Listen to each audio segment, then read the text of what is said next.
अध्याय 8 निवेशक और बाजार की अस्थिरता। अगर निवेशक का धन एक सीमा तक हाई ग्रेड बॉन्ड्स में तुलनात्मक रूप से कम परिपक्वता, मान लीजिए 7 वर्ष या कम पर लगा हो, तो बाजार में भाव परिवर्तन का उस पर ज्यादा प्रभाव नहीं पड़ेगा और इसलिए उसे इसकी परवाह भी नहीं करनी चाहिए। यह बात उसकी यूएस सेविंग्स बॉन्ड्स होल्डिंग पर भी लागू होती है, जिसे वो कभी भी लागत भाव या ज्यादा पर भुना सकता है। इसके दीर्घावधिक बॉन्ड्स के जीवन में भाव अस्थिरता संभवतः तुलनात्मक रूप से अधिक रह सकती है और इसके साधारण शेयर पोर्टफोलियो के मूल्य में कुछ वर्षों की अवधि में कभी भी उतार चढ़ाव होना लगभग तय होता है। निवेशकों को इन संभावनाओं के बारे में पता होना चाहिए और इसे वित्तीय और मानसिक रूप से इसके लिए तैयार रहना होगा। वो बाजार स्तर में बदलावों से लाभ लेना चाहेगा। निश्चित ही समय के साथ उसके स्टॉक्स होल्डिंग के मूल्य में बढ़ोतरी से और शायद बड़े भाव पर खरीद और बिक्री से भी उसके हिस्से की दिलचस्पी अपरिहार्य और वैध भी है, लेकिन इसी में असली खतरा भी है कि इससे उसमें स्पेकुलेटिव दृष्टिकोण और गतिविधियां उत्पन्न होंगी। हमारे लिए ये सलाह देना आसान है कि स्पेकुलेट ना करें, लेकिन इस पर चलना आपके लिए मुश्किल होगा।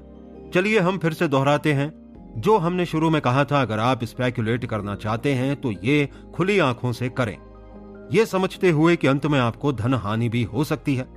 सुनिश्चित करें कि नुकसान का जोखिम कम से कम हो और ये आपके निवेश कार्यक्रम से सर्वथा अलग हो। हमें सबसे पहले साधारण शेयरों में भाव परिवर्तन के सबसे अहम विषय को समझना होगा और इसके बाद बॉन्ड्स पर बात करेंगे। अध्याय 3 में हमने बीते 100 वर्षों से अधिक की शेयर बाजार गतिविधियों का ऐतिहासिक सर्वे दिया था। इस खंड में उस सामग्री का बार बार उल्लेख होगा जिससे यह देखा जा सके कि अतीत के रिकॉर्ड से निवेशक के लिए आशा है, भले ही वो पोर्टफोलियो में तुलनात्मक रूप से अपरिवर्तित दीर्घावधिक बढ़ोतरी हो जिसका कारण उत्तरोत्तर चढ़ाव और गिरावट हो, या लगभग मंदी बाजार में कम भाव में खरीद की संभावना और शीघ्र ही तेजी के बाजार में उच्च पर बेचना हो। निवेश निर्णयों में बाजार की अस्थिरता से मार्गदर्शक। चूंकि निवेश ग्रेड के साधारण शेयरों के भावों में भी बार बार और विस्तृत अस्थिरता होती है, इसलिए इंटेलिजेंट इन्वेस्टर को इन दोलन अस्थिरता से फायदा लेने की संभावनाओं में रुचि होनी चाहिए। वो ऐसा 2 तरीके से कर सकता है, टाइमिंग का तरीका और प्राइसिंग का तरीका।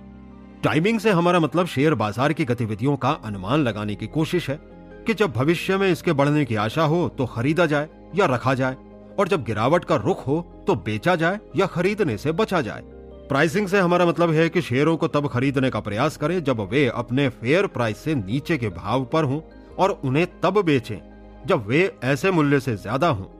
कम महत्वाकांक्षी प्राइसिंग ढांचे में प्रयास बस यही रहता है कि सुनिश्चित कर सकें कि जब भी आप खरीदें आप अपने शेयरों के लिए अधिक भुगतान ना करें। यह रक्षात्मक निवेशक के लिए पर्याप्त है जिसका जोर लॉन्ग पुल होल्डिंग पर रहता है, लेकिन ये बाजार स्तर पर जरूरी न्यूनतम ध्यान का प्रतिनिधित्व करता है। हमें भरोसा है कि इंटेलिजेंट इन्वेस्टर किसी भी प्राइसिंग प्रकार से संतोषजनक परिणाम ले सकता है। हम इसे लेकर भी सुनिश्चित हैं कि अगर इसका जोर टाइमिंग पर होगा तो इस तरह के पूर्वानुमान के मायने में वो अंत में स्पेकुलेटर हो जाएगा और उसे स्पेकुलेटर जैसे ही वित्तीय परिणाम हासिल होंगे। आम आदमी को यह भेद छोटा लग सकता है और साधारणतः वॉल स्ट्रीट भी इसे स्वीकार नहीं करता। कारोबार प्रथा या संभवतः पक्के इरादे के लिहाज से भी साधारण शेयरों के स्टॉक ब्रोकर और निवेश सेवाएं देने वाली कंपनियां इस नियम से बंधी हुई हैं कि निवेशकों और स्पेकुलेटर्स को बाजार भविष्यवाणियों का पूरा ध्यान रखना चाहिए। हमारा मानना है कि व्यक्ति वॉल स्ट्रीट से जितना दूर होता जाता है, शेयर के बाजार पूर्वानुमानों और टाइमिंग को लेकर झूठे दावों से उसका संदेह उतना ही बढ़ता जाता है। निवेशक उन पूर्वानुमानों को शायद ही गंभीरता से लेता है जो लगभग रोजाना ही आते रहते हैं, जिनसे उसे जवाब मिलते हैं। फिर भी बहुत से मामलों में वो उन पर ध्यान देता है और बल्कि उनके अनुसार कदम भी उठाता है। क्यों? क्योंकि वो इसी से आश्वस्त होता है कि उसके लिए शेयर बाजार के भविष्य को लेकर किसी तरह की राय बनाना जरूरी है, और क्योंकि उसे लगता है कि ब्रोकरेज और निवेश सेवाएं देने वाली कंपनियों के पूर्वानुमान कम से कम खुद उससे तो ज्यादा ही विश्वसनीय है। हम यहाँ स्थान की कमी के कारण बाजार पूर्वानुमान के फायदे और नुकसान पर विस्तार से चर्चा नहीं कर सकते। इस काम में बहुत ज्यादा दिमागी शक्ति लगती है और निसंदेह कुछ लोग शेयर बाजार के अच्छे विश्लेषक बनकर काफी धन कमा सकते हैं, लेकिन ये सोच असंगत है कि आम जनता कभी भी इन बाजार पूर्वानुमानों से धन कमा सकती है। आखिर तब खरीदने वाला कौन होगा जब आम जनता संकेत मिलते ही मुनाफे पर बेचने के लिए उतारू हो। अगर आप पाठक बाजार पूर्वानुमान के किसी सिस्टम या रहनुमाई के अनुपालन द्वारा कुछ ही वर्षों में अमीर हो जाने की उम्मीद करते हो, तो आप वही उम्मीद लगाए हैं जो अनगिनत लोग लगाए बैठे हैं, और इस तरह बाजार में अपने असंख्य प्रतिद्वंदियों से बेहतर करना चाहते हो। ऐसा कोई तार्किक आधार या अनुभव नहीं है जिससे माना जा सके कि कोई भी पारंपरिक या औसत निवेशक बाजार गतिविधियों का आम जनता जो खुद इसी का हिस्सा है, इससे ज्यादा सफलतापूर्वक अनुमान लगा सकता है। टाइमिंग के दर्शन का एक पहलू है जिस पर शायद अभी तक किसी का ध्यान नहीं गया। टाइमिंग का स्पेकुलेटर के लिए अत्यधिक मनोवैज्ञानिक महत्व है, क्योंकि वो अपना मुनाफा जल्दी कमाना चाहता है। अपने शेयर के चढ़ने के लिए 1 वर्ष तक इंतजार करने का विचार इसके प्रतिकूल है, लेकिन ऐसी प्रतीक्षा अवधि निवेशक के लिए कोई महत्व नहीं रखती। तो फिर उसे इसमें क्या फायदा है कि वो अपने धन को तब तक निवेशित नहीं रखे जब तक उसे कोई विश्वसनीय संकेत ना मिल जाए कि अब खरीदने का वक्त आ गया है। उसे लाभ तभी होगा जब प्रतीक्षा करने पर उसे बाद में पर्याप्त रूप से कम भाव पर खरीदने में सफलता मिल सके, जिससे वो अपनी लाभांश आय के नुकसान को पूरा कर सके। इसका यह मतलब हुआ कि निवेशक के लिए टाइमिंग का वास्तव में कोई मूल्य नहीं जब तक भाव के साथ मेल ना खाता हो, अर्थात इससे वो अपने शेयरों को पर्याप्त रूप से पिछले विक्रय भाव से कम पर पुनः ना खरीद सके। इस मामले में खरीद और बिक्री के टाइमिंग के डाउ के प्रसिद्ध सिद्धांत का असाधारण इतिहास रहा है। संक्षेप में, इस तकनीक में एक विशेष किस्म के बैक थ्रू से शेयर को औसत चढ़ाव पर खरीदने का संकेत मिल जाता है और उसी ब्रेक थ्रू के माध्यम से गिरावट में बेचने का संकेत भी मिल जाता है। निकाले गए परिणाम, जो जरूरी नहीं कि सही हो, जिन्हें इस पद्धति से प्राप्त किया गया है, वो दर्शाते हैं कि 1897 से 1960 के दशक की शुरुआत तक लगभग हमेशा ही मुनाफे का अनवरत सिलसिला रहा है। इस प्रेजेंटेशन के आधार पर डाउ सिद्धांत का व्यवहारिक मूल्य मजबूती से स्थापित हो गया होता। संदेह यदि कोई हो तो इस प्रकाशित रिकॉर्ड की निर्भरता पर एक तस्वीर के रूप में लागू होगा जो एक डाउ सिद्धांतवादी ने वास्तव में बाजार में किया होगा। इन आंकड़ों का सूक्ष्मता से अध्ययन करने पर पता चलता है कि डाउ सिद्धांत द्वारा दिखाए गए परिणामों की गुणवत्ता में 1938 के बाद मौलिक रूप से बदलाव आया, यानी वॉल स्ट्रीट द्वारा इस सिद्धांत को गंभीरता से लेने के कुछ साल बाद इसकी सबसे शानदार उपलब्धि 1929 में बाजार टूटने से लगभग 1 महीना पूर्व 306 पर बेचने का संकेत देने और इसके अनुसरणकर्ताओं को लंबी बाजार मंदी से तब तक बाहर रखने की थी जब तक 1933 में 84 पर चीजें ठीक नहीं हो गईं। लेकिन 1938 के बाद से डाउ सिद्धांत के उपयोग से इसके अभ्यासकर्ता अच्छे भाव पर बाहर निकल गए और बाद में उन्हें उच्च भाव पर पुनः खरीद करनी पड़ी। तकरीबन 30 वर्ष तक कोई भी व्यक्ति केवल DJIA को खरीद और रखकर अच्छा मुनाफा कमा सकता था। हमारे दृष्टिकोण में, जो मुख्यतः इसी मसले के व्यापक अध्ययन पर आधारित है, डाउ सिद्धांत के परिणामों में बदलाव संयोगवश नहीं था। इसने बाजार और वित्त के क्षेत्र में पूर्वानुमान और ट्रेडिंग फार्मूले का निहित चरित्र दर्शाया था। जिन फार्मूलों को समर्थक मिलते हैं और महत्व मिलता है, उनके मामलों में ऐसा इसलिए होता है क्योंकि उस काल अवधि में उन्होंने अच्छा काम किया, या कई बार केवल इसलिए क्योंकि वे अतीत के आंकड़ा रिकॉर्ड पर विश्वसनीय रूप से स्वीकार हुए थे। लेकिन जैसे जैसे इनकी स्वीकार्यता बढ़ती है, इनकी विश्वसनीयता कम होने लगती है। ये 2 कारणों से होता है। पहला, समय बीतने के साथ ही नए हालात उत्पन्न हो जाते हैं जिन पर पुराने फॉर्मूले काम नहीं करते। दूसरा, शेयर बाजार के मामलों में ट्रेडिंग सिद्धांत की लोकप्रियता अपने आप में बाजार के व्यवहार को प्रभावित करने लगती है, जिससे दीर्घावधि से इसके लाभ कमाने की संभावनाएं कम हो जाती हैं। डाउ सिद्धांत जैसी चीज की लोकप्रियता अपनी पुष्टि खुद करती है, क्योंकि यह खरीदने या बेचने के संकेत देकर अनुसरणकर्ताओं की गतिविधियों द्वारा बाजार में बढ़त या गिरावट उत्पन्न करती है। निश्चित ही इस तरह की भागदौड़ होने से ट्रेड करने वाली जनता के लिए फायदे से ज्यादा जोखिम बढ़ता है। कम पर खरीदें, अधिक पर बेचें वाला दृष्टिकोण। हमें यकीन है कि साधारण निवेशक पूर्वानुमान द्वारा भाव गतिविधियों को जानकर सफल नहीं हो सकता। क्या वो उनके होने के बाद फायदा उठा सकता है? अर्थात हर बड़ी गिरावट के बाद खरीदना और हर बड़े चढ़ाव के बाद बेचना। 1950 से पहले बाजार के उतार चढ़ाव के अनेक वर्ष की अवधि में इस विचार को काफी प्रोत्साहन मिला। चतुर निवेशक की आदर्श परिभाषा थी कि ऐसा व्यक्ति जो मंदी के बाजार में खरीदता है जब बाकी सब बेच रहे हों और तेजी के बाजार में तब बेचता है जब बाकी सब खरीद रहे हों, 1900 से 1970 के बीच की स्टैंडर्ड एंड पुअर्स के कंपोजिट इंडेक्स की अस्थिरता इसमें शामिल है और हम स्पष्ट देख सकते हैं कि यह दृष्टिकोण अभी हाल के वर्षों तक काफी कामयाब क्यों रहा। 1897 से 1949 के बीच 10 पूर्ण बाजार चक्र थे जो मंदी के बाजार के न्यून से तेजी के बाजार के शीर्ष तक और फिर वापस मंदी के बाजार के न्यून पर आए। इनमें से 6 को होने में 4 वर्ष भी नहीं लगे, 4 तो 6 या 7 वर्ष तक चले और एक प्रसिद्ध वर्ष 1921 से 1932 का नवयुगीन चक्र 11 वर्षों तक बना रहा। न्यून से शीर्ष तक का प्रगति प्रतिशत 44% से 500% की रेंज में रहा, जिसमें ज्यादातर 50% और 100% के बीच था। अनुवर्ती गिरावट का प्रतिशत 24% से 89% की रेंज में रहा, जिसमें ज्यादातर 40% और 50% से मिले। याद रखना होगा कि 50% की गिरावट पिछली 100% की प्रगति को पूर्णतः समाप्त कर देती है। तेजी के लगभग सभी बाजारों में काफी कुछ विशेषताएं एक समान थी, जैसे कि नंबर 1 ऐतिहासिक रूप से उच्च भाव स्तर, number 2 high price earnings ratio, number 3 bond yield के मुकाबले कम लाभांश यील्ड, नंबर 4 मार्जिन पर अत्यधिक स्पेकुलेशन और नंबर 5 खराब गुणवत्ता वाले बहुत से नए साधारण शेयर इश्यू प्रस्ताव। इस प्रकार शेयर बाजार के इतिहास का अध्ययन करने वाले छात्र को लगेगा कि इंटेलिजेंट इन्वेस्टर को बार बार होने वाले मंदी और तेजी के बाजार को पहचानने में सक्षम होना चाहिए, जिससे वो मंदी में खरीद सके और तेजी पर बेच सके, और वो ये काम मुख्यतः कम समय अवधि के भीतर ही कर ले।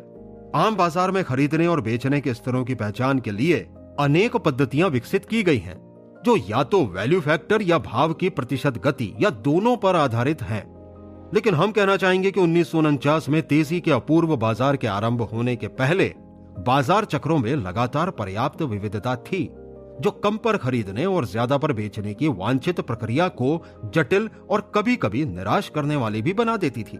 निसंदेह इन सब विचलनों में सबसे विशिष्ट 1920 के दशक के अंत का शानदार तेज बाजार था, जिसने सभी गणनाओं को धता बता दिया।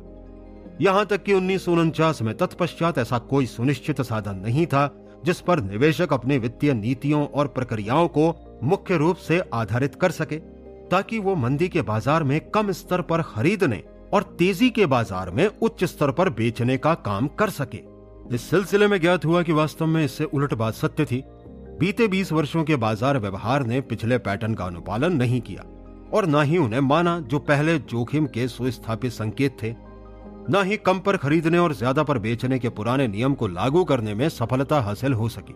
हम नहीं जानते कि पुराना काफी हद तक नियमित तेजी और मंदी के बाजार का पैटर्न कब वापस आएगा, लेकिन हमें निवेशक के लिए यह अवास्तविक लगता है कि वो अपनी वर्तमान पॉलिसी के पुराने फॉर्मूले के आधार पर आजमाएं, अर्थात कोई भी साधारण शेयरों को खरीदने से पहले स्पष्ट रूप से मंदी के बाजार की प्रतीक्षा करे।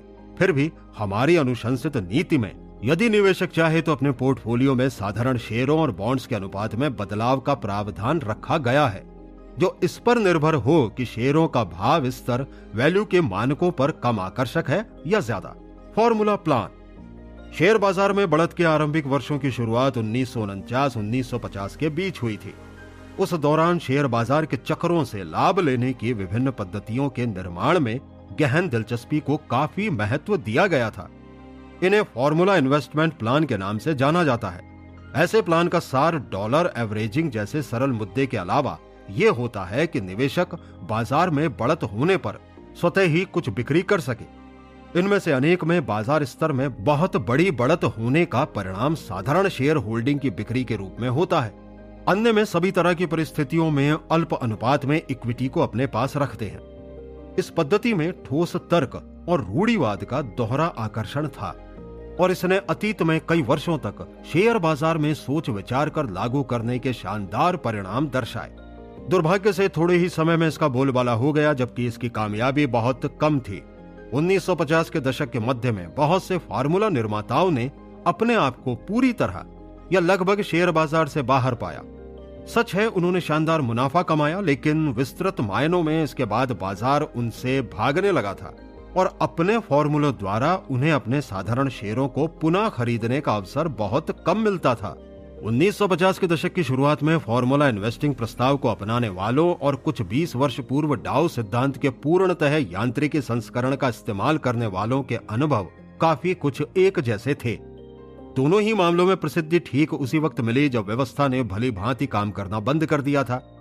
हमें अपने सेंट्रल वैल्यू मेथड में भी ऐसा ही असहज कर देने वाला अनुभव हुआ, जो डाउ जोन्स इंडस्ट्रियल एवरेज में खरीदने और बेचने के स्तर के संकेतों को पहचानता था। इसका सबक यही प्रतीत होता है कि शेयर बाजार में धनार्जन की कोई भी पद्धति ज्यादा से ज्यादा लोगों को बहुत आसान और अपनाने योग्य लगे तो वो ज्यादा चलने वाली नहीं होती। स्पिनोजा की टिप्पणी वॉल स्ट्रीट के साथ ही साथ इस दर्शन पर भी लागू होती है। सभी शानदार चीजें उतनी ही कठिन होती हैं जैसे बहुत दुर्लभ हो। निवेशक पोर्टफोलियो की बाजार अस्थिरता। साधारण शेयर खरीदने वाले किसी भी निवेशक को बीतते वर्षों के साथ ही उनके मूल्य में उतार चढ़ाव को देखने की उम्मीद रखनी चाहिए। 1964 में हमारे पिछले संस्करण लिखते वक्त से ही DJIA के व्यवहार से संभवतः साफ हो जाता है कि उस रूढ़िवादी निवेशक के स्टॉक पोर्टफोलियो में क्या हुआ, जिसने अपनी शेयर होल्डिंग को बड़े प्रमुख और रूढ़िवादी वित्त पोषित कॉरपोरेशन तक सीमित रखा। उसकी कुल मूल्य वृद्धि 890 के औसत स्तर से 995 के उच्च तक 1966 में और 1968 में पुनः 985 पर पहुंच गई थी।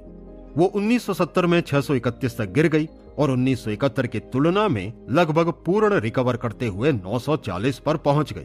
चूंकि एकल इश्यू अपने शीर्ष और न्यून स्तर पर अलग अलग समय पर स्पर्श करते हैं, अतः डाउ जोन्स समूह की अस्थिरता समग्र रूप से भिन्न घटकों के मुकाबले कम गंभीर रहती है। हमने अलग प्रकार के विविधीकृत और रूढ़िवादी साधारण शेयर पोर्टफोलियो में भाव अस्थिरता का पता लगाया है और हमने पाया कि कुल परिणाम बहुत अलग होने की संभावना नहीं है।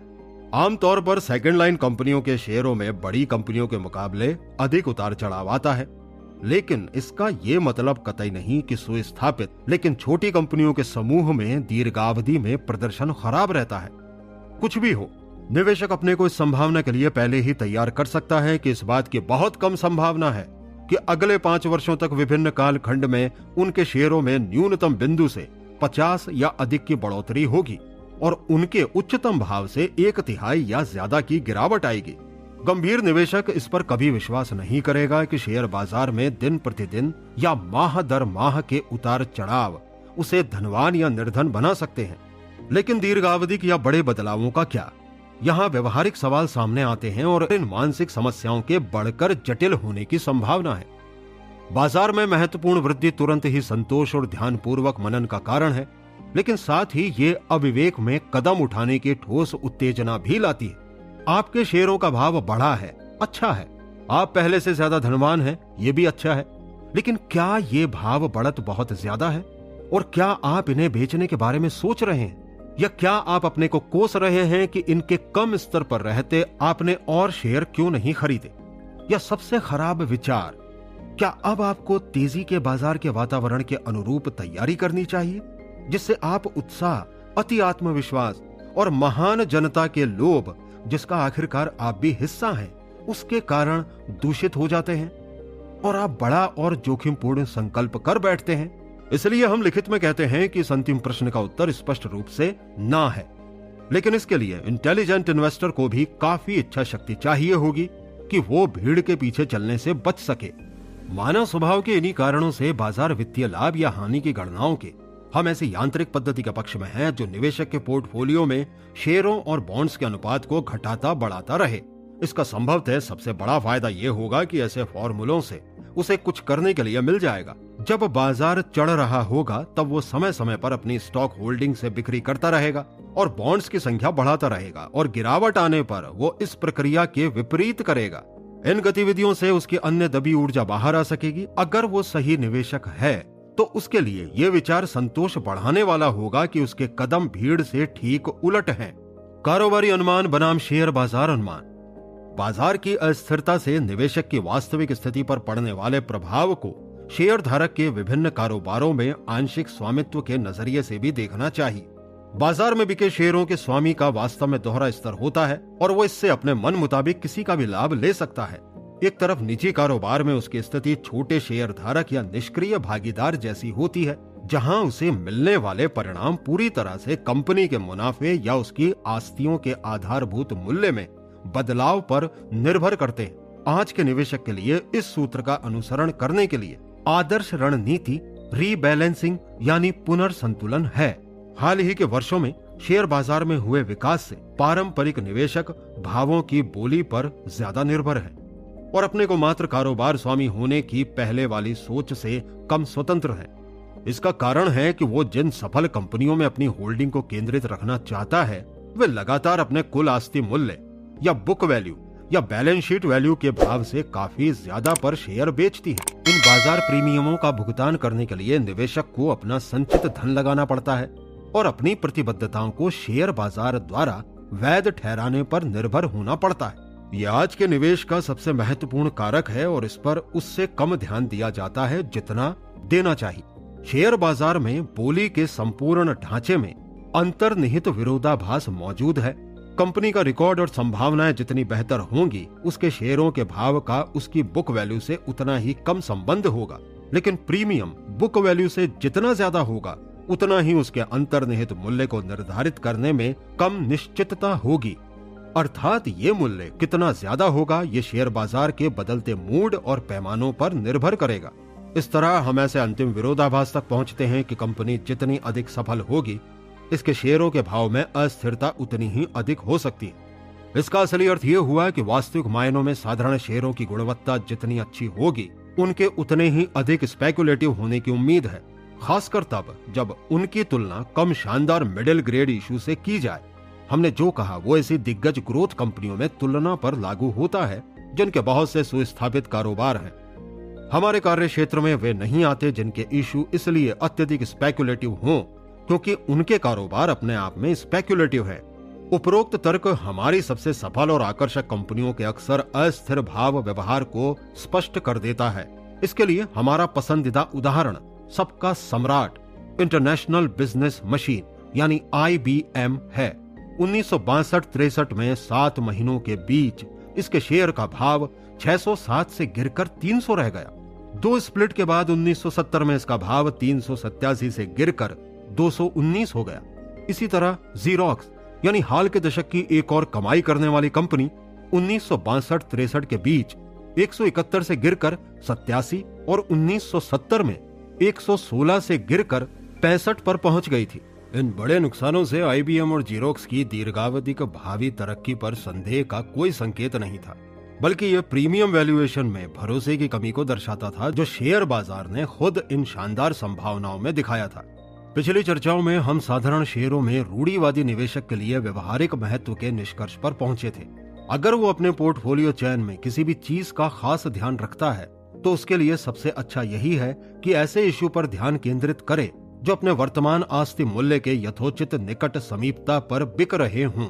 जैसे ये इस संख्या से 1/3 से ज्यादा ना हो। इस स्तर पर या इससे नीचे की गई तर्कपूर्ण खरीद को कंपनी की बैलेंस शीट के आलोक में देखना चाहिए, जिससे इसके बाजार भाव में अस्थिरता के लिए न्यायोचित या स्वतंत्र मदद मिल सके।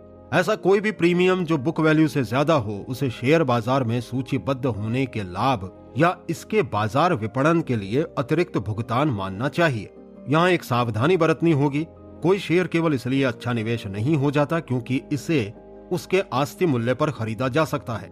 इसके अलावा निवेशक को संतोषजनक अर्निंग्स को प्राइस रेशियो, पर्याप्त रूप से मजबूत वित्तीय स्थिति तथा आगामी कुछ वर्षों तक इसकी आय के कम से कम स्थिर रहने की संभावना की मांग करनी चाहिए।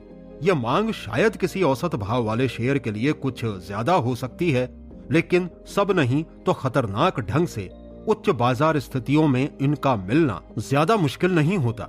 एक बार जब निवेशक शानदार संभावना अर्थात औसत अनुमानित वृद्धि से अधिक को भूलने को तैयार होता है तो इसे उस पैमाने पर खरे उतरते अनेक इशू तलाशने में कोई कठिनाई नहीं होती। साधारण शेयरों के चुनाव वाले हमारे अध्यायों में हमने डेटा दर्शाया है कि 1970 के अंत में हमारे आस्ति मूल्य पैमाने पर DJIA के आधे से ज्यादा इशू खरे उतरते थे। इन सब में सबसे ज्यादा खरीद निवेश अमेरिकन टेल एंड टेल था, जो हमारे ये लिखते वक्त वास्तव में अपने वर्तमान आस्ति मूल्य से कम पर बिक रहा था। प्रकाश और विद्युत शेयरों में से अधिकांश अपने अन्य लाभ के साथ ही अब 1972 की शुरुआत में उस भाव पर उपलब्ध हैं जो उनके आस्ति मूल्य के उचित रूप से निकट है। स्टॉक पोर्टफोलियो रखने वाले निवेशक जिनकी बुक वैल्यू ऐसी हो, शेयर बाजार की अस्थिरता को लेकर उन लोगों के मुकाबले काफी अधिक मुक्त और बेपरवाह नजरिया रख सकते हैं जिन्होंने आय और वर्तमान आस्तियों दोनों से ही कई गुना ज्यादा का भुगतान किया है। जब तक उसकी होल्डिंग की अर्जन शक्ति संतोषप्रद रहती है, तब तक वो शेयर बाजार की अनियमितताओं को जितना चाहे उतना अनदेखा कर सकता है। इससे अधिक वो इन अनियमितताओं का उपयोग कम पर खरीदने और ज्यादा पर बेचने के माहिर खेल में भी कर सकता है।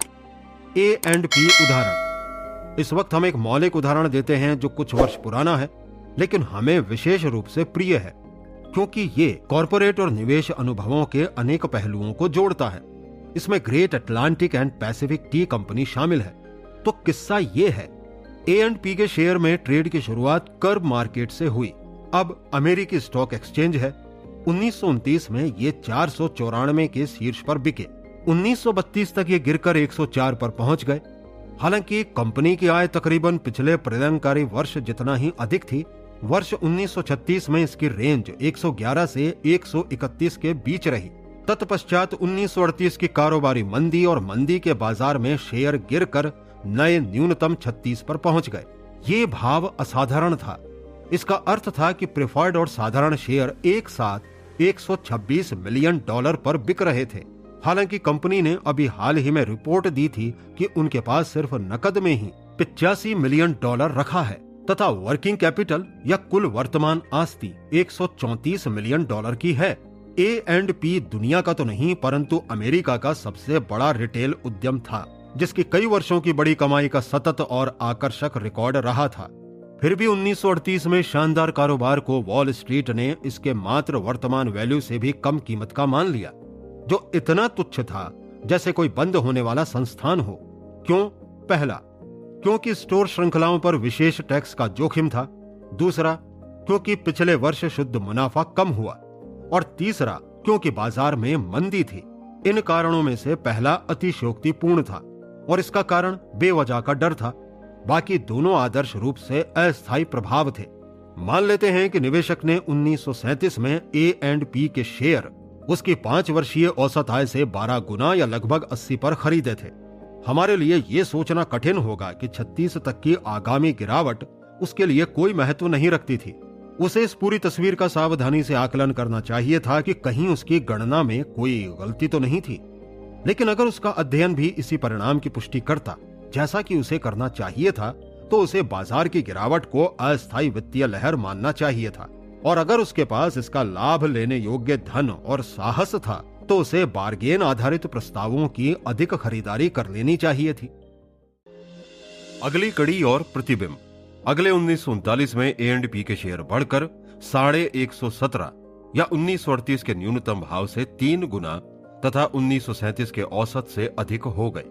साधारण शेयरों के व्यवहार में ऐसा बदलाव कतई असाधारण नहीं था, लेकिन A&P के मामले में यह अत्यधिक हैरान कर देने वाला था।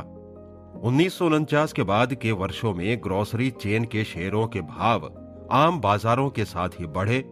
अंत में 1961 में स्प्लिट ऑफ स्टॉक 10 for 1 70.5 के शीर्ष तक पहुंच गए, जो 1938 के शेयर के 705 के बराबर था। ये 70.5 का भाव इस तथ्य के मद्देनजर उल्लेखनीय है कि ये 1961 की आय से 30 गुना था। ऐसे प्राइस और अर्निंग के रेशियो से, जो उस वर्ष के DJIA की तुलना में 23 गुना था, निश्चित ही आय में बड़ी वृद्धि की संभावनाओं को बल मिला। इस आशावाद की कंपनी के पिछले वर्षों के आय रिकॉर्ड से पुष्टि नहीं होती और ये पूरी तरह गलत साबित हुआ। तेजी से बढ़ने की जगह आगामी अवधि में आय में आमतौर पर गिरावट आई। इस 70.5 के शीर्ष भाव वाले वर्ष के बाद ये लगभग आधे गिरकर 34 पर पहुंच गए। लेकिन इस बार इन शेयरों में बार्गेन का गुण नहीं था, जैसा कि उन्होंने 1938 के कम भाव में दर्शाया था। अनेक प्रकार की अस्थिरता के बाद 1970 में भाव और गिरकर 21.5 पर और 1972 में 18 पर पहुंच गए और तब इसने इतिहास में अपना पहला तिमाही घाटा दर्ज करवाया। इस इतिहास में हमने देखा कि एक प्रमुख अमेरिकी कंपनी में एक ही पीढ़ी के दौरान कितना व्यापक उतार चढ़ाव आ सकता है। ये उतार चढ़ाव जनता की इसके शेयरों के मूल्य की गलत गणना और अत्यधिक आशावाद या निराशावाद में भी था। 1938 में कारोबार अच्छा था, लेकिन शेयर लेने वाले नहीं थे। 1961 में जनता हास्यास्पद रूप से उच्च भाव पर शेयरों की मांग कर रही थी। इसके बाद ही बाजार मूल्य में आधे की त्वरित हानि हुई और कुछ वर्ष बाद एक और फिर बड़ी गिरावट आई। इस बीच कंपनी शानदार से औसत आय प्रदर्शनकर्ता में बदल गई। 1968 के उछाल वर्ष में इसका लाभ 1958 से भी कम था। इसने छोटे स्टॉक में भ्रामक लाभांशों का भुगतान किया, जो सरप्लस में किसी वर्तमान जोड़ की वजह से जरूरी नहीं थे, और ऐसी ही अन्य बातें। A&P जो 1961 और 1972 में 1938 के मुकाबले बड़ी कंपनी थी, लेकिन न ठीक से चल रही थी और न ही मुनाफे में थी और न ही आकर्षक रह गई थी। इस कहानी की मुख्यतः दो सीख हैं। पहली कि शेयर बाजार अक्सर कभी भी पूर्णतः गलत हो जाता है और कई बार एक सावधान और साहसी निवेशक इसकी आम कमियों का फायदा उठा सकता है। और दूसरा कि वर्ष बीतने के साथ ही ज्यादातर कारोबारों का चरित्र और गुणवत्ता बदल जाते हैं। कई बार ये अच्छे के लिए तो शायद अधिकांशतः बुरे के लिए होता है। निवेशक को कंपनी के प्रदर्शन पर बाज जैसी नजर नहीं रखनी चाहिए, लेकिन ये समय समय पर अच्छी और पैनी नजर हो। चलिए अब अपनी तुलना पर वापस लौटते हैं, जो विक्रय योग्य शेयरों के धारक तथा निजी कारोबार में रुचि लेने वाले व्यक्ति के बीच है। हमने कहा कि शेयर धारकों के पास ये विकल्प होता है कि वे अपने को उन विभिन्न व्यवसायों में मात्र सह हिस्सेदार के तौर पर देखें जिनमें उन्होंने निवेश किया है, या ऐसे शेयर धारकों के जो जब चाहे उन्हें बाजार भाव पर कभी भी बेच सकते हैं। लेकिन ये तथ्य महत्वपूर्ण है। सच्चा निवेशक शायद ही कभी मजबूर होकर अपने शेयर बेचे, और अन्य वक्त वो शेयर के मौजूदा भाव से भी बेपरवाह रहता है। वो इस पर केवल उसी सीमा तक ध्यान देता और कार्रवाई करता है जितनी जरूरत हो, न कि इससे ज्यादा। इस प्रकार वो निवेशक जो अपने होल्डिंग के भाव में अनुचित गिरावट को लेकर हड़बड़ी या व्यर्थ चिंता करने लगे, तो वो अपने पूर्व के बुनियादी फायदे को बुनियादी नुकसान में बदल देगा। इस व्यक्ति के लिए यही अच्छा होगा कि उसके शेयर की कोई बाजार कोटेशन ही ना हो। इससे वो उस मानसिक यंत्रणा से बच जाएगा जो अन्य लोगों के गलत फैसलों के कारण पैदा होती है। प्रसंगवश एक ऐसी ही व्यापक स्थिति वास्तव में 1931-1933 में मंदी के अंधकारमय दिनों के दौरान आई थी। तब कारोबारी हितों का स्वामी होने का मानसिक लाभ था, क्योंकि उस वक्त बोली लगाने वाले बाजार नहीं होते थे। उदाहरण के लिए, जिन लोगों के पास रियल एस्टेट के पहले मॉर्गेज थे और जो उसके लिए ब्याज भुगतान कर रहे थे, वे कह सकते थे कि उनके निवेश का पूरा मूल्य सुरक्षित है। तब इसकी विपरीत अवस्था बताने वाली बाजार मांग नहीं होती थी। वहीं दूसरी ओर अनेक सूचीबद्ध कॉरपोरेशन के बॉन्ड्स, जिनकी गुणवत्ता बेहतर थी और जिनमें अधिक आधारभूत शक्ति थी, बाजार मांग में गंभीर संकुचन दिखा रहे थे, जिससे उनके मालिकों को यकीन हो चला था कि वे काफी गरीब होते जा रहे हैं। वास्तव में कम भाव होने के बावजूद सूचीबद्ध प्रतिभूतियों के मालिकों की स्थिति बेहतर थी, क्योंकि अगर वे चाहें या मजबूरी हो तो कम से कम अपने इशू बेच तो सकते थे और संभवतः बेहतर बार्गेन के लिए बदल सकते थे, या वे तर्कपूर्ण होकर बाजार की गतिविधियों को नजरअंदाज कर सकते थे, क्योंकि वे अस्थायी और बुनियादी रूप से निरर्थक थीं। लेकिन ये अपने आप को धोखा देने वाली बात है कि अगर आप ये कहें कि आपको संकुचन से हानि सिर्फ इसलिए नहीं हो रही क्योंकि आपकी सिक्योरिटी की बाजार मांग नहीं है। अपने 1938 में A&P शेयर धारक पर लौटते हैं। हमने अनुमान लगाया था कि जब तक वो इन शेयरों को अपने पास रख सकता था, उसे इनके भाव की गिरावट से कोई नुकसान नहीं होता, खासतौर पर अगर वो खुद अपने आप से उस वक्त आधारभूत या वर्तमान मूल्य के घटने की बात नहीं कहता। अगर ऐसा संकुचन नहीं होता तो उसे इस उम्मीद का अधिकार था कि थोड़े ही वक्त में बाजार में मांग पुनः 1937 के स्तर की या इससे बेहतर होने वाली है, जैसा कि आगामी वर्षों में इसके साथ सचमुच हुआ। इस मामले में उसकी स्थिति कम से कम उतनी ही अच्छी थी जैसी निजी कारोबार में हित खरीदने वाले की, जिसके शेयरों की बाजार में मांग नहीं थी। इस मामले में भी 1938 की मंदी के प्रभाव के कारण अपनी होल्डिंग के लागत अंश को मानसिक रूप से कम करने में उसे न्यायोचित माना भी जा सकता है और नहीं भी, जो इस पर निर्भर है कि उसकी कंपनी के साथ क्या हुआ था। शेयर निवेश में वैल्यू अवधारणा के आलोचक तर्क देते हैं कि सूचीबद्ध साधारण शेयरों को उस तरह उचित रूप से माना नहीं जा सकता या उनका मूल्यांकन नहीं किया जा सकता जैसे किसी उसी किस्म की निजी एंटरप्राइजेस को कर सकते हैं, क्योंकि एक व्यवस्थित प्रतिभूति बाजार की उपस्थिति इक्विटी स्वामित्व में नए और अति महत्वपूर्ण गुण यानी तरलता को अंतर्निहित करती है। लेकिन तरलता का वास्तविक अर्थ क्या है? पहला, निवेशक के पास शेयर बाजार में अपने शेयर के दैनिक और बदलते मूल्यांकन से लाभ उठाने की सुविधा होती है, भले ही वो मूल्यांकन कितने भी काम का हो। और दूसरा, निवेशक अगर चाहे तो अपने निवेश को बाजार के दैनिक आंकड़ों के मुताबिक अधिक या कम कर सकता है। इस प्रकार भाव बाजार होने से निवेशक को कुछ ऐसे विकल्प मिल जाते हैं जो प्रतिभूति का भाव बाजार नहीं होने पर मिलते हैं, लेकिन ये उस निवेशक के मौजूदा भाव पर लागू नहीं होता जिसकी मूल्य प्राथमिकता का स्रोत कुछ और हो। चलिए अब इस खंड को एक नीति कथा के साथ समाप्त करते हैं। कल्पना कीजिए कि किसी छोटे निजी कारोबार में आपका छोटा सा शेयर हो जो आपको $1000 का पड़ा। आपका एक भागीदार जिनका नाम श्रीमान बाजार है, वो आपका बड़ा एहसान मानते हैं। वे आपको रोज बताते हैं कि उनके अनुसार आज आपके हिस्से का मूल्य क्या है, और साथ ही वो इसी आधार पर आपको कुछ को बेचने और कुछ और हिस्सा खरीदने का प्रस्ताव भी देते रहते हैं। कई बार उनका मूल्य संबंधी विचार विश्वसनीय होता है और कारोबारी विकास और संभावनाओं पर न्यायोचित होता है, क्योंकि आप ये जानते हैं। वहीं दूसरी ओर अक्सर श्रीमान बाजार में उत्साह या भय का पुट भी रहता है और आपको उनका लगाया मूल्य थोड़ा मूर्खतापूर्ण लगता है। अगर आप बुद्धिमान निवेशक या सयाने व्यवसायी हैं, तो क्या आप श्रीमान बाजार के दैनिक संवाद को उस उद्यम में अपने हिस्से के $1000 के मूल्य के दृष्टिकोण का आधार बनाएंगे? केवल तभी जब आप या तो उनसे सहमत हो या उनके साथ सौदा करना चाहते हो। जब वो आपके लिए हास्यास्पद रूप से अधिक भाव दें तो आप उन्हें सहर्ष बेच देंगे, और जब कम भाव लगाएं तो सहर्ष खरीद भी लेंगे। लेकिन बाकी वक्त आप अपनी होल्डिंग का खुद मूल्य निर्धारण की समझदारी दिखाएंगे, जो कंपनी के परिचालन और वित्तीय अवस्था की पूर्ण रिपोर्ट पर आधारित होगा। सच्चा निवेशक भी इसी तरह की स्थिति में होता है। जब उसके पास सूचीबद्ध साधारण शेयर होते हैं, वो दैनिक बाजार का भाव का लाभ ले सकता है या इसकी परवाह नहीं करता, जैसा कि उसका अपना फैसला या रुझान होगा। उसे भाव में अहम परिवर्तनों का संज्ञान लेना ही होगा, अन्यथा उसके फैसले काम नहीं आएंगे। संभव है कि इससे उसे कोई चेतावनी संकेत मिल जाए जिस पर सावधान रहना चाहिए। साधारण भाषा में कहें तो इसका मतलब है कि उसे अपने शेयर बेचने होंगे क्योंकि भाव नीचे जा रहे हैं, जिससे वो सबसे खराब स्थिति से बच सके। हमारी नजर में ऐसे संकेत भ्रामक ज्यादा होते हैं, मददगार कम। मूल रूप से सच्चे निवेशक के लिए भाव अस्थिरता का केवल एक अहम अर्थ है। उसे इससे वो अवसर मिल जाता है जिसमें वो सोच समझकर खरीदारी कर सके। जब भावों में तीव्र गिरावट हो और सोच समझकर तब बेच सके जब उनमें बड़ी बढ़त आई हो।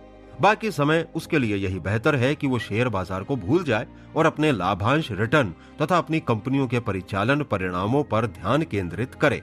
सारांश, निवेशक और स्पेक्युलेटर के बीच सबसे वास्तविक अंतर शेयर बाजार की गतिविधियों के प्रति उनके नजरिए का होता है। स्पेक्युलेटर की मुख्य दिलचस्पी बाजार के उतार चढ़ाव का अनुमान लगाकर मुनाफा कमाने में होती है। वहीं निवेशक की मुख्य दिलचस्पी उचित प्रतिभूतियों को वाजिब भाव पर पाने और अपने पास रखने में होती है। बाजार की गतिविधियां व्यवहारिक मायनों में उसके लिए भी महत्वपूर्ण होती हैं, क्योंकि इससे वैकल्पिक रूप से कम भाव स्तर का निर्माण होता है जिस पर वो समझदारी से खरीद सकता है, और उच्च भाव स्तर पर जहां वो निश्चित ही खरीदने से बच सकता है और संभवतः समझदारी से बेच सकता है। यह निश्चित नहीं कि पारंपरिक निवेशक को नियमित रूप से बाजार का स्तर गिरने तक खरीद रोकनी चाहिए, क्योंकि इसमें लंबा इंतजार करना पड़ सकता है और बहुत संभव है कि इससे आय का नुकसान हो, और ऐसे में निवेश अवसरों से चूकने की भी संभावना है। कुल मिलाकर निवेशक के लिए यही अच्छा है कि वो शेयर खरीदने का काम करता रहे जब भी उसके पास शेयरों में लगाने के लिए धन हो, सिवाय तब जब आम बाजार का स्तर उससे बहुत अधिक हो जिसे सुस्थापित मूल्य मानक द्वारा न्यायोचित ठहराया जा सके। अगर वो चतुर होना चाहता है तो वो एकल प्रतिभूतियों में हमेशा मौजूद रहने वाले बार्गेन अवसरों की तलाश करे। सामान्य बाजार की गतिविधियों की भविष्यवाणी के अलावा वॉल स्ट्रीट पर चयन करने की दिशा में बहुत प्रयास और क्षमता का निर्देशन किया जाता है कि कौन से स्टॉक्स या औद्योगिक समूह बाकी की तुलना में भविष्य में काफी कम अवधि में कीमत के मामले में बेहतर करेंगे। ये प्रयास जितना तार्किक दिखाई देता है, हमें नहीं लगता कि यह सच्चे निवेशकों की जरूरतों या स्वभाव के अनुसार होगा, खासकर तब जब उसका मुकाबला बड़ी संख्या में शेयर बाजार ट्रेडर्स और प्रथम श्रेणी के वित्तीय विश्लेषकों के साथ हो, जो वही करने का प्रयास कर रहे हैं। अन्य सभी गतिविधियों की तरह जो पहले मूल्य की गति पर जोर देती है और अंतर्निहित मूल्य उनका दूसरा जोर रहता है, उसी तरह इस क्षेत्र में लगातार कई बुद्धिमान दिमागों का काम वर्षों से आत्मनिष्क्रियता और आत्म पराजय का रहा है। निवेशक जिसके पोर्टफोलियो में अच्छे शेयर हों, उसे उनके भावों की अस्थिरता की उम्मीद रखनी चाहिए और ना तो कभी इनमें बड़ी गिरावट की चिंता करनी चाहिए, ना ही बड़ी बढ़त से उत्साहित होना चाहिए। उसे हमेशा याद रखना चाहिए कि बाजार की भाव बोली उसकी सुविधा के लिए है, या तो उनका फायदा उठाए और या अनदेखा कर दे। उसे किसी भी शेयर को इसलिए नहीं खरीदना चाहिए क्योंकि वो ऊपर जा रहा है, या इसलिए नहीं बेचना चाहिए क्योंकि वो नीचे जा रहा है।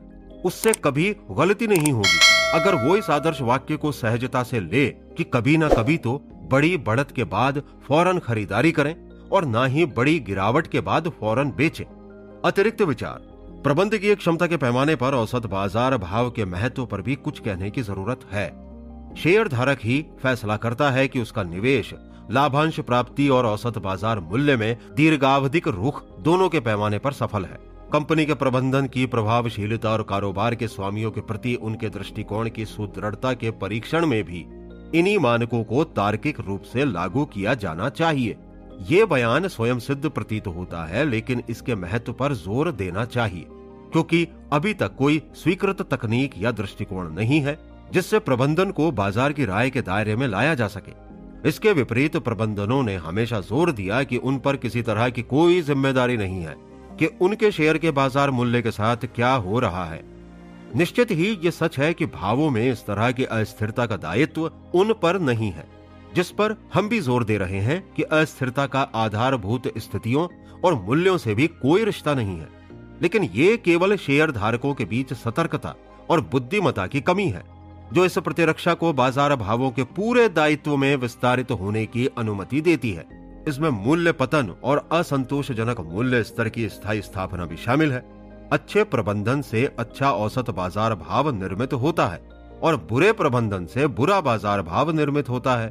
बॉन्ड्स के भाव में उतार चढ़ाव, निवेशक को इस बात की जानकारी होनी चाहिए कि भले ही उसके मूलधन और ब्याज की सुरक्षा पर कोई सवाल नहीं उठाया जा सकता, लेकिन एक दीर्घकालिक बॉन्ड के बाजार भाव में ब्याज दरों में बदलाव की प्रतिक्रिया में व्यापक रूप से भिन्नता हो सकती है। हमने 1902 से शुरू करके विभिन्न वर्षों का एक डेटा दिया है जिनमें हाई ग्रेड कॉर्पोरेट और टैक्स फ्री इशू की यील्ड शामिल है। हमने समान अवधि में 2 प्रतिनिधि रेल रोड इशू की भाव अस्थिरता को भी जोड़ा है। ये है Atchison, Topeka and Santa Fe general mortgage four S. परिपक्वता 1995 पीढ़ियों के लिए हमारा एक premier non callable bond issue तथा नॉर्दर्न पैसिफिक रेलवे 3S। परिपक्वता 2047 मूल रूप से 150 वर्ष की परिपक्वता। पारंपरिक लॉन्ग BAA रेटेड बॉन्ड कम यील्ड के साथ विपरीत दिशा होने के कारण उच्च भाव था और उल्टा होने पर विपरीत होगा। नॉर्दर्न पैसिफिक 3S में 1940 में आई गिरावट मुख्य रूप से इशू की सुरक्षा को लेकर संदेह उत्पन्न करती है। ये अपूर्व था कि अगले कुछ ही वर्षों में भाव रिकवर होकर अब तक के शीर्ष पर पहुंच गए और तत्पश्चात इसके भाव 2/3 तक मुख्यतः इस कारण गिरे क्योंकि आम ब्याज दरें बढ़ गई थी। साथ ही बीते 40 वर्षों में सबसे ज्यादा ग्रेड वाले बॉन्ड्स के भाव में भी चौंकाने वाला फेरबदल हुआ। ध्यान दें कि बॉन्ड की कीमतों में यील्ड की गणना के समान और विपरीत के अनुपात में उतार चढ़ाव नहीं होता क्योंकि उनका 100% तय परिपक्वता मूल्य एक मध्यम प्रभाव डालता है। फिर भी बहुत लंबी परिपक्वता के लिए, जैसा कि हमारा नॉर्दर्न पैसिफिक का उदाहरण है, भाव और यील्ड परिवर्तन समान दर के निकट ही होता है। 1964 से ही हाई ग्रेड बॉन्ड मार्केट में दोनों दिशाओं में रिकॉर्ड गतिविधियां हुई। प्राइम म्यूनिसिपल जो कि टैक्स फ्री है, उसका उदाहरण लें तो उसकी यील्ड जनवरी 1965 के 3.2% से जून 1970 में 7% तक लगभग दोगुनी हुई। इनके भाव सूचकांक में इसी के अनुरूप 110.8 से 67.5 की गिरावट आई। 1970 के मध्य में हाई ग्रेड दीर्घावधिक बॉन्ड्स की यील्ड इस देश के लगभग 200 वर्षों के आर्थिक इतिहास में सबसे ज्यादा थी। 25 वर्ष पहले हमारे लंबे तेजी के बाजार की शुरुआत से ठीक पहले बॉन्ड यील्ड इतिहास में अपने न्यूनतम बिंदु पर थी। पूर्व की तुलना में दीर्घावधिक म्युनिसिपल रिटर्न मात्र 1% था और उद्योग 2.40% दे रहे थे, जबकि पहले 4.5 या 5% सामान्य माने जाते थे। वॉल स्ट्रीट में लंबा अनुभव रखने वाले हम सभी ने न्यूटन के क्रिया और प्रतिक्रिया, समान और विपरीत के नियम को भी देखा था, जो शेयर बाजार में भी बार बार कार्य करता है। इसमें सबसे उल्लेखनीय उदाहरण DJIA का 1921 में 64 से 1929 में 381 तक उठना है, जिसके बाद 1932 में 41 तक की रिकॉर्ड गिरावट आई। लेकिन इस बार आमतौर पर स्थिर और धीमी गति से चलने वाले हाई ग्रेड बॉन्ड्स के भावों और यील्ड में सबसे बड़ा पेंडुलम दोलन हुआ। सबक: वॉल स्ट्रीट में घटी किसी भी अहम घटना के फिर से बिल्कुल पहले की तरह होने पर यकीन नहीं किया जा सकता। यह हमारे चहेते वाक्य के पूर्वार्ध को दर्शाता है। यह जितना बदलता है उतना ही पहले जैसा होता जाता है। यह लगभग असंभव है कि शेयरों में भाव परिवर्तन की सार्थक भविष्यवाणी की जा सके और बॉन्ड्स में भी ऐसा करना पूरी तरह असंभव है। पुराने दिनों में कम से कम व्यक्ति को बॉन्ड्स की पिछली गतिविधियों के अध्ययन से प्राय तेजी और मंदी के बाजार के आने वाले समापन का उपयोगी संकेत तो मिल ही जाता था, लेकिन ब्याज दरों और बॉन्ड्स के भाव में आने वाले बदलावों का वैसा संकेत नहीं मिलता था। इसलिए निवेशक को दीर्घावधिक और लघु आवधिक बॉन्ड निवेश के बीच मुख्य रूप से अपनी निजी प्राथमिकता के आधार पर चुनाव करना होता है। अगर वो सुनिश्चित करना चाहता हो कि बाजार मूल्य कम नहीं हो, तो उसके लिए सबसे अच्छा विकल्प शायद US savings bonds series E या H है, जिसके बारे में पहले चर्चा की गई है। इनमें से किसी भी इशू में उसे 5% यील्ड मिलेगी पहले वर्ष के बाद। सीरीज E में 5/6 वर्ष, सीरीज H में 10 वर्ष तक उसे इसी कीमत या अधिक पर रीसेल वैल्यू की गारंटी भी मिलेगी। यदि निवेशक अभी मौजूद अच्छे दीर्घावधिक कॉर्पोरेट बॉन्ड्स पर 7.5% या टैक्स फ्री म्युनिसिपल बॉन्ड्स पर 5.3% चाहता है, तो उसे उनके भावों में उतार चढ़ाव आता देखने के लिए तैयार रहना चाहिए। बैंकों और इंश्योरेंस कंपनियों को इस तरह के हाई रेटेड बॉन्ड्स की अमोर्टाइज्ड कॉस्ट के गणितीय आधार पर मूल्यांकन की सुविधा होती है, जो बाजार भाव की उपेक्षा करता है। निजी निवेशक के लिए भी ऐसा ही कुछ करना बुरा विचार नहीं है। परिवर्तनशील बॉन्ड्स और प्रिफर्ड स्टॉक की भाव अस्थिरता के 3 भिन्न कारण हैं। नंबर 1, संबंधित साधारण स्टॉक में भाव की विविधता। नंबर 2, कंपनी की क्रेडिट स्टैंडिंग में विविधता। नंबर 3, आम ब्याज दरों में विविधता। अनेक परिवर्तनीय इशू को ऐसी कंपनियां भी बेच देती हैं जिनकी क्रेडिट रेटिंग सर्वोत्तम से कम होती है। इनमें से कुछ पर 1970 के वित्तीय दबाव का काफी बुरा प्रभाव हुआ, जिसके परिणाम स्वरूप हाल के वर्षों में परिवर्तनशील इशू पूर्ण रूप से फिर से अस्थिरता के प्रभाव में आ गए और इसकी भाव विविधता असाधारण रूप से ज्यादा हो गई। इसलिए पारंपरिक मामलों में निवेशक को अपने को इस भुलावे में नहीं डालना चाहिए कि वो ऐसे परिवर्तनशील इशू को तलाश लेगा जिसमें हाई ग्रेड बॉन्ड की सुरक्षा और भाव संरक्षण का आदर्श संयोजन होगा। साथ ही उसे साधारण बॉन्ड्स में भाव वृद्धि के अवसर का लाभ भी मिलेगा। यहाँ भविष्य के दीर्घावधिक बॉन्ड्स के बारे में एक सलाह देना ठीक रहेगा। बदलती ब्याज दरों के प्रभाव को ऋण देने और लेने वाले के बीच किसी व्यवहारिक और न्याय संगत आधार पर विभाजित क्यों नहीं किया जाता। इसमें एक संभावना दीर्घावधिक बॉन्ड्स को ब्याज भुगतान के साथ बेचना है, जिसमें चालू दर के अनुमानित सूचकांक द्वारा फेरबदल होता हो। ऐसे अनुबंध का मुख्य परिणाम ये होगा कि नंबर 1, निवेशक के बॉन्ड का प्रधान मूल्य हमेशा लगभग 100 रहेगा यदि कंपनी अपने क्रेडिट रेटिंग को कायम रख सकी, लेकिन प्राप्त ब्याज में पारंपरिक नए इशू प्रस्तावों के कारण फेरबदल हो सकता है। और नंबर 2, कॉरपोरेशन को दीर्घावधिक ऋण का लाभ होगा। वे पुनः वित्त पोषण के सतत नवीनीकरण की समस्याओं और उसकी लागत से बच जाएंगे, लेकिन उसकी ब्याज लागत वर्ष दर वर्ष बदल जाएगी। बीते 1 से अधिक दशक से बॉन्ड निवेशक बढ़ती गंभीर दुविधा का सामना कर रहे हैं। वे प्रधान मूल्य में पूर्ण स्थिरता लेकिन बदलती और आमतौर पर कम यानी लघु आवधिक ब्याज दरों को चुने या स्थिर ब्याज आय को चुने, जिसमें प्रधान मूल्य में काफी अधिक विविधता आमतौर पर नीचे की तरफ होती है। अधिकांश निवेशकों के लिए यही अच्छा होगा कि वे इन दोनों चरम स्थितियों के बीच समझौता करके चलें और सुनिश्चित करें कि ना तो उनका ब्याज रिटर्न और ना ही उनका प्रधान मूल्य मान लीजिए 20 वर्ष की अवधि में तय न्यूनतम भाव से नीचे ना जाए। नए ढांचे वाले उचित बॉन्ड अनुबंध द्वारा ये बिना कठिनाई के किया जा सकता है। महत्वपूर्ण बात, अमेरिकी सरकार ने अपने मूल सेविंग्स बॉन्ड कॉन्ट्रैक्ट संयोजनों में उच्च ब्याज दर विस्तार के साथ यही किया है। यहाँ हम जो सुझाव दे रहे हैं उसमें सेविंग्स बॉन्ड की तुलना में ज्यादा लंबी स्थिर निवेश अवधि मिलती है तथा इसके ब्याज दर प्रावधानों में अधिक लचीलापन भी होगा। महत्वपूर्ण बात, अमेरिकी सरकार ने अपने मूल सेविंग्स बॉन्ड कॉन्ट्रैक्ट संयोजनों में उच्च ब्याज दर विस्तार के साथ यही किया है। यहाँ हम जो सुझाव दे रहे हैं उसमें सेविंग्स बॉन्ड्स की तुलना में ज्यादा लंबी स्थिर निवेश अवधि मिलती है तथा इसके ब्याज दर प्रावधानों में अधिक लचीलापन भी होगा। यहाँ गैर परिवर्तनीय प्रिफर्ड स्टॉक्स के बारे में बात करना शायद ही महत्वपूर्ण होगा, क्योंकि उनका विशेष टैक्स स्तर उन्हें एकल व्यक्ति की जगह कॉर्पोरेट, उदाहरण के लिए बीमा कंपनी, उनके लिए अत्यधिक सुरक्षित वांछित होल्डिंग बनाता है। खराब गुणवत्ता वाले बॉन्ड्स में प्रतिशत के आधार पर काफी ज्यादा और लगभग हमेशा ही अस्थिरता रहती है, जो साधारण शेयरों से भिन्न नहीं है। हम इनके बारे में कुछ उपयोगी नहीं बता सकते। दिसंबर 1968 से दिसंबर 1970 के बीच लोअर ग्रेड गैर परिवर्तनशील प्रिफर्ड के भावों में परिवर्तन संबंधी कुछ जानकारी मिल सकती है। इसमें साधारण शेयरों के S&P कंपोजिट इंडेक्स के 11.3% के मुकाबले औसत गिरावट 17% थी। अध्याय 8 पर टिप्पणी।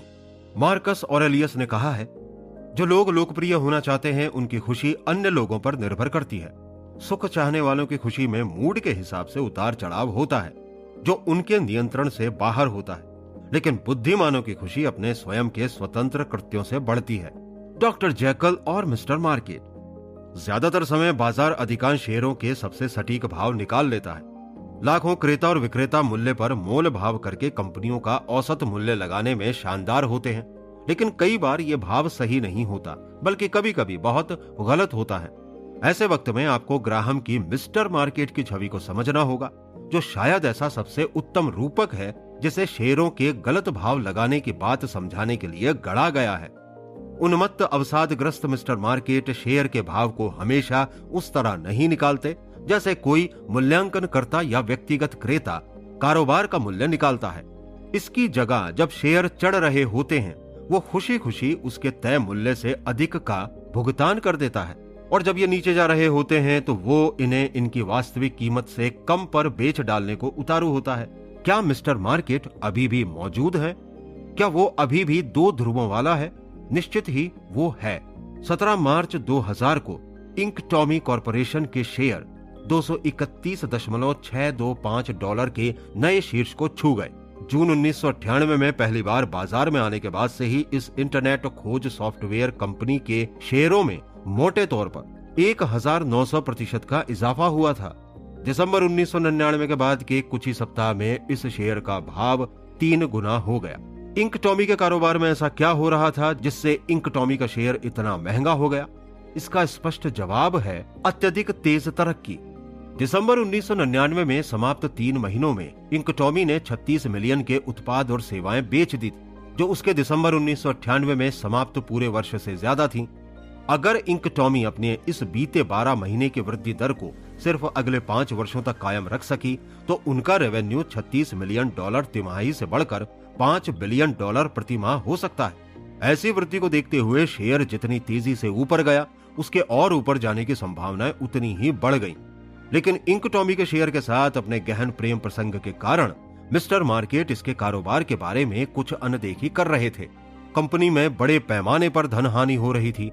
हालिया तिमाही में उसे $6 मिलियन का नुकसान हुआ था, और इससे पहले के 12 माह में $24 मिलियन का, और उससे पहले वाले वर्ष में उसने $24 मिलियन गंवाए थे। अपने पूरे कारोबारी जीवन में इंक टॉमी ने मुनाफे में 1 पैसा नहीं कमाया। फिर भी 17 मार्च 2000 को मिस्टर मार्केट ने इस छोटे से कारोबार की कीमत कुल $25 बिलियन आंकी। जी हाँ, बी वाला बिलियन। और तभी मिस्टर मार्केट अचानक भयानक अवसाद में आ गए। 30 सितंबर 2002 को $231.625 प्रति शेयर को छूने के सिर्फ 2.5 साल में इंक टॉमी का बाजार 25 सेंट पर बंद हुआ। उसका कुल बाजार मूल्य $25 बिलियन से गिरकर $40 मिलियन तक घट गया। क्या इंक टॉमी का कारोबार सिमट रहा था? बिल्कुल नहीं। पिछले 12 महीनों में कंपनी ने $113 मिलियन का रेवेन्यू अर्जित किया था। तो आखिर ऐसा क्या बदल गया था? सिर्फ मिस्टर मार्केट का मूड 2000 की शुरुआत में निवेशकों में इंटरनेट को लेकर इतना उन्माद था कि उन्होंने इंकटॉमी के शेयर का भाव कंपनी के रेवेन्यू से 250 गुना बढ़ा दिया। हालांकि अब वे इसके रेवेन्यू पर केवल 0.35 गुना का भुगतान कर रहे थे। मिस्टर मार्केट मिस्टर हाइड से बदलकर डॉक्टर जैकल हो गए और अब वे हर उस शेयर को क्रूरता से कचरा बना रहे थे जिसने उन्हें मूर्ख बनाया था। लेकिन मिस्टर मार्केट का यह मध्य रात्रि का क्रोध भी उनके उन्मादी उत्साह जितना ही अन्यायोचित था। 23 दिसंबर 2002 को याहू इंका ने इंकटॉमी को $1.65 प्रति शेयर पर खरीदने की घोषणा की।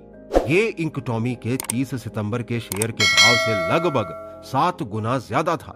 इतिहास शायद यही दर्शाएगा कि याहू को बार्गेन मिल गया था। जब मिस्टर मार्केट ने शेयरों को इतना सस्ता कर दिया तो इसमें कोई हैरानी नहीं कि पूरी कंपनियों को भी उनसे खरीद लिया जाएगा। खुद सोचें, क्या आप चाहेंगे कि एक घोषित पागल सप्ताह में कम से कम 5 बार आकर आपसे कहे कि आपको भी वैसा ही महसूस करना चाहिए जैसा उसे महसूस होता है? क्या आप कभी सिर्फ इसलिए उत्साहित होने के लिए सहमत होंगे क्योंकि वो है, या सिर्फ इसलिए दयनीय महसूस करेंगे क्योंकि वो सोचता है कि आपको क्या करना चाहिए? बिल्कुल नहीं। आप अपने अनुभवों और अपनी धारणाओं के अनुसार अपने भावनात्मक जीवन के नियंत्रण के अधिकार पर जोर देंगे। लेकिन जब बात वित्तीय जीवन की आती है तो लाखों लोग मिस्टर मार्केट से पूछते हैं कि उन्हें कैसा महसूस करना चाहिए और क्या करना चाहिए, जबकि यह तथ्य स्पष्ट है कि वे समय समय पर सनकी भी हो जाते हैं। 1999 में जब मिस्टर मार्केट खुशी से चीख रहे थे तब अमेरिकी कर्मचारियों ने अपने वेतन का औसतन 8.6% अपने 401k रिटायरमेंट प्लान में निर्देशित कर दिया था। लेकिन 2002 में मिस्टर मार्केट के शेयरों को कचरे के काले बैग में भरने के 3 साल बाद औसत भागीदारी दर में करीब 1/4 7% की गिरावट आ गई। शेयर जितने सस्ते होते गए, लोगों की उन्हें खरीदने की ललक उतनी ही कम होती गई, क्योंकि वे खुद सोचने की जगह मिस्टर मार्केट की नकल कर रहे थे। इंटेलिजेंट इन्वेस्टर को मिस्टर मार्केट को बिल्कुल अनदेखा नहीं करना है। इसके बजाय आपको उनके साथ सौदा करना चाहिए, लेकिन केवल उस हद तक जहां तक आपका हित सदता हो। मिस्टर मार्केट का काम केवल आपको भाव बताना है। आपका काम यह फैसला लेना है कि इस पर कदम उठाना आपके लिए फायदेमंद है या नहीं। आपको उनके हिसाब से केवल इसलिए सौदा नहीं करना है क्योंकि वे लगातार ऐसा करने की गुहार लगा रहे हैं। मिस्टर मार्केट को अपना स्वामी मानने से इनकार करके आप उन्हें अपने सेवक में परिवर्तित कर लेंगे। आखिर जब वो मूल्य बिगाड़ते प्रतीत होते हैं तो वो दरअसल उनका कहीं और निर्माण कर रहे होते हैं। 1999 में अमेरिकी स्टॉक प्रदर्शन के सबसे बड़े पैमाने विल्शा 5000 इंडेक्स में 23.8% का इजाफा हुआ, जिसका कारण टेक्नोलॉजी और टेलीकम्युनिकेशन के शेयर थे। लेकिन विल्शा इंडेक्स के 7234 शेयरों में 3743 का भाव नीचे चला गया, जबकि इसका औसत बढ़ रहा था। अगस्त महीने की एक दोपहर जब ये हाईटेक और telecom stock share race car के हुड से भी ज्यादा गर्म थे, तब हजारों ओल्ड इकोनॉमी शेयर धूल फांकते हुए सस्ते से सस्ते होते जा रहे थे।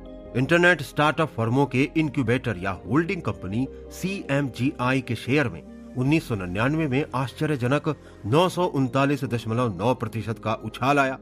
इसी बीच बर्कशायर हैथवे के शेयर, वो होल्डिंग कंपनी जिसके माध्यम से ग्राहम के सबसे महान छात्र वॉरेन बफे ने कोका कोला, जिलेट और वॉशिंगटन पोस्ट कंपनी जैसे ओल्ड इकोनॉमी के दिग्गजों को खरीदा था, 24.9% तक गिर गए। लेकिन तब जैसा कि अक्सर होता है, बाजार में अचानक मूड परिवर्तन हुआ।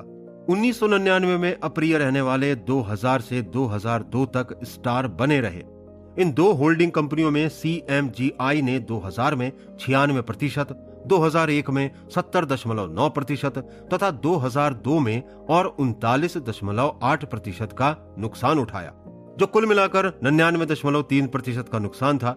2000 में बर्कशायर हैथवे 26.6% और 2001 में 6.5% बढ़ा। तत्पश्चात 2002 में 3.8% की हानि हुई, जिसमें कुल लाभ 30% रहा। क्या पेशेवरों को उन्हीं के खेल में हरा सकते हैं? ग्राहम की सबसे शक्तिशाली सीख ये है कि जो निवेशक बाजार में अपनी होल्डिंग्स में अनुचित गिरावट से आपा खो बैठे या व्यर्थ ही चिंता करने लगे तो वो अपने बुनियादी फायदे को विकृत कर इसे बुनियादी नुकसान में बदल रहा है। यहाँ ग्राहम के बुनियादी फायदा कहने का क्या मतलब है? उनका मतलब है कि बुद्धिमान व्यक्तिगत निवेशक को मिस्टर मार्केट का अनुसरण करने या ना करने की पूर्ण स्वतंत्रता होती है। आपको खुद अपने बारे में सोचने की सुविधा प्राप्त है। हालांकि पारंपरिक धन प्रबंधक के पास मिस्टर मार्केट के हर कदम की नकल करने के अलावा और कोई चारा नहीं होता। ऊंचा खरीदो, नीचे बेचो और बिना दिमाग लगाए उसके अस्थिर मार्ग पर चलते रहो। यहाँ हम कुछ ऐसी त्रुटियों पर बात करेंगे जिनसे म्यूचुअल फंड मैनेजरों और अन्य पेशेवर निवेशकों को निपटना पड़ता है। कई बिलियन डॉलर का प्रबंधन हाथ में होने के कारण उनका बड़े शेयरों की तरफ झुकाव होना लाजमी है। केवल यही ऐसे हैं जिन्हें कई मिलियन डॉलर की मात्रा में खरीदा जा सकता है, जो उनका पोर्टफोलियो भरने के लिए आवश्यक है। इस तरह बहुत से फंड्स अंत में केवल कुछ ही ओवर प्राइस दिग्गजों को झोली में भर लेते हैं। बाजार चढ़ने के साथ ही निवेशकों में बाजार में और ज्यादा पैसा लगाने का रुख रहता है। प्रबंधन इस नए धन को उन और शेयरों को खरीदने में लगाते हैं जो उनके पास पहले से ही हैं, जिनसे भाव और भी खतरनाक ऊंचाई पर पहुंच जाते हैं। बाजार गिरने पर यदि फंड निवेशक अपना धन वापस मांगता है तो प्रबंधक को धन जुटाने के लिए शेयरों को तुरंत बेचना होता है। इसी तरह चढ़ते बाजार में उन्हें मजबूरन अधिक भाव पर शेयरों को खरीदना पड़ता है। इस तरह शेयरों के फिर से सस्ते होने के कारण उन्हें मजबूरी में बिक्री करनी पड़ती। अनेक पोर्टफोलियो मैनेजरों को बाजार को मात देने पर बोनस मिलता है, इसलिए वे अपने रिटर्न का उन्माद पूर्वक S&P 500 इंडेक्स जैसे बेंचमार्क पर आकलन कर लेते हैं। अगर कंपनी इंडेक्स में शामिल होती है तो बड़ी मात्रा में बलपूर्वक खरीद होने लगती है। अगर वे नहीं खरीदते और शेयर अच्छा प्रदर्शन करें तो प्रबंधक मूर्ख प्रतीत होगा। वहीं दूसरी ओर अगर उन्होंने इसे खरीदा और उनका प्रदर्शन खराब रहा तो उन्हें कोई दोष नहीं देगा। फंड प्रबंधन के शीघ्र ही विशेषज्ञ हो जाने की उम्मीद की जाती है। जिस तरह चिकित्सा क्षेत्र में सामान्य चिकित्सक से बाल रोग चिकित्सक और जेरिएट्रिक ऑटोलॉरिंगोलॉजिस्ट अलग है, वैसे ही फंड मैनेजरों को भी केवल स्मॉल ग्रोथ स्टॉक और मिड साइज वैल्यू स्टॉक्स को ही खरीदना चाहिए या कुछ नहीं, लेकिन लार्ज ब्लैंड स्टॉक्स नहीं खरीदना चाहिए। अगर कंपनी बहुत बड़ी या बहुत छोटी हो जाए या बहुत सस्ती हो जाए या कोई छोटी कंपनी बहुत महंगी हो जाए तो ऐसा कोई कारण नहीं कि आप वो ना कर सकें जो पेशेवर कर सकते हैं। आप जो नहीं कर सकते वो है, भले ही सारे विशेषज्ञ यही कहें कि आप कर सकते हैं, और वो ये कि आप पेशेवरों को खुद उनके खेल में मात दें। जब पेशेवर खुद भी अपने खेल को नहीं जीत सकते तो फिर आप उसे क्यों खेलना चाहते हैं? अगर आप उनके नियमों पर चलेंगे तो हार जाएंगे, क्योंकि अंत में आप भी मिस्टर मार्केट के उसी तरह गुलाम बन जाएंगे जैसे कि पेशेवर होते हैं। इसकी जगह ये स्वीकार करें कि बुद्धिमानी से निवेश करना नियंत्रण योग्य नियंत्रण करना है। इस पर आपका नियंत्रण नहीं है। आपने जिन शेयरों या फंड्स को खरीदा है वे आज, अगले सप्ताह, इस महीने या वर्ष बाजार में बेहतरीन प्रदर्शन करेंगे। थोड़े ही समय में आपके रिटर्न हमेशा ही मिस्टर मार्केट और उसकी सनक के बंधक बन जाएंगे, लेकिन आप इन्हें नियंत्रित कर सकते हैं। आपकी ब्रोकरेज लागत कभी कभी धैर्यपूर्ण और सस्ते तरीके से ट्रेड करके, आपकी स्वामित्व लागत अत्यधिक वार्षिक खर्च वाले म्यूचुअल फंड्स को खरीदने से इनकार करके, आपकी उम्मीदें अपने रिटर्न का पूर्वानुमान लगाने में कल्पना की जगह वास्तविकता का उपयोग करके, आपका जोखिम शेयर बाजार में अपनी कुल आस्तियों में से कितना लगाना है इसका फैसला करके, विविधीकरण और पुनः संतुलन करके, आपका टैक्स बिल शेयरों को कम से कम 1 वर्ष और जब संभव हो तो कम से कम 5 वर्ष तक अपने पास रखकर, जिससे आपकी पूंजीगत लाभ देयताएं कम रहें, और सबसे बढ़कर आपका अपना व्यवहार। अगर आप वित्तीय टीवी को सुनेंगे या अधिकांश बाजार स्तंभकारों को पढ़ेंगे तो आपको लगेगा कि निवेश एक खेल या युद्ध या शत्रुओं से भरे जंगल में बचे रहने के संघर्ष जैसा है। लेकिन निवेश का मतलब इस खेल में बाकी लोगों को मात देना नहीं है। यह अपने आप को और अपने खेल को नियंत्रित करना है। इंटेलिजेंट इन्वेस्टर के लिए चुनौती ऐसे शेयरों को तलाशना नहीं है जो ज्यादातर ऊपर जाएं और नीचे बहुत कम जाएं, लेकिन अपने आप को खुद का सबसे बड़ा दुश्मन बनने से रोकना है और अधिक भाव पर केवल इसलिए खरीद लें क्योंकि मिस्टर मार्केट ने कहा है कि खरीदो, और कम पर बेच दें क्योंकि सिर्फ मिस्टर मार्केट ने कहा है कि बेचो। अगर आपका निवेश क्षितिज दीर्घावधिक कम से कम 25 या 30 वर्षों का है तो यहाँ समझदारी से भरी केवल एक ही पद्धति है। हर महीने स्वचालित ढंग से खरीदें और तब जब आपके पास अतिरिक्त धन हो। जीवन पर्यंत रखी रहने वाली होल्डिंग का सबसे अच्छा विकल्प स्टॉक मार्केट इंडेक्स फंड है। बेचें केवल तभी जब आपको नकद धन की जरूरत हो। इंटेलिजेंट इन्वेस्टर बनने के लिए आपको अपनी वित्तीय सफलता का फैसला इस पर नहीं करना चाहिए कि कुछ अजनबी लोग क्या कर रहे हैं। आपको एक पैसे का भी नुकसान नहीं होगा अगर डब्यूक या डलास या डेनवर में कोई S&P 500 को मात दे सका, लेकिन आप नहीं। किसी की कब्र के पत्थर पर नहीं लिखा होता कि इसने बाजार को मात दी।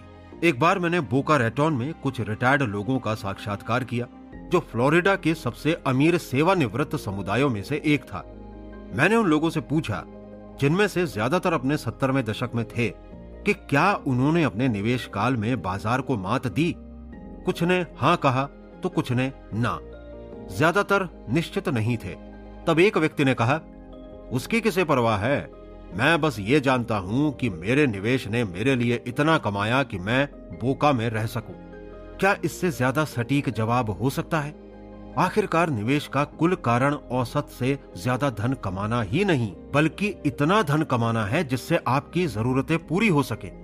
अपने निवेश की सफलता को मापने का सबसे अच्छा तरीका यह नहीं है कि आपने बाजार को मात दी या नहीं, बल्कि यह है कि आपने कोई वित्तीय योजना या व्यवहारिक अनुशासन बनाया हो जो आपको वहां ले जा सके जहां आप जाना चाहते हैं। अंत में मायने सिर्फ ये नहीं रखता कि किसी भी अन्य से पूर्व समापन रेखा पार करनी है, बल्कि मायने ये रखता है कि आप इसे पार कर सकें। आपका धन और आपका दिमाग। तो फिर निवेशकों को मिस्टर मार्केट इतना लुभावना क्यों लगता है? ज्ञात हुआ कि हमारा दिमाग ही इस तरह का बना हुआ है कि हम निवेश समस्याओं का सामना करें। मनुष्य पैटर्न तलाश करने वाले प्राणी हैं। मनोवैज्ञानिकों ने दर्शाया कि अगर आप लोगों के सामने क्रम रहित संख्याएं रखें और उनसे कहें कि इनके बारे में पूर्वानुमान नहीं लग सकता, तो फिर भी वे ये अनुमान लगाने का प्रयास करेंगे कि इसके बाद क्या आएगा। इसी तरह हम जानते हैं कि पासे में अगली बार में 7 आएगा।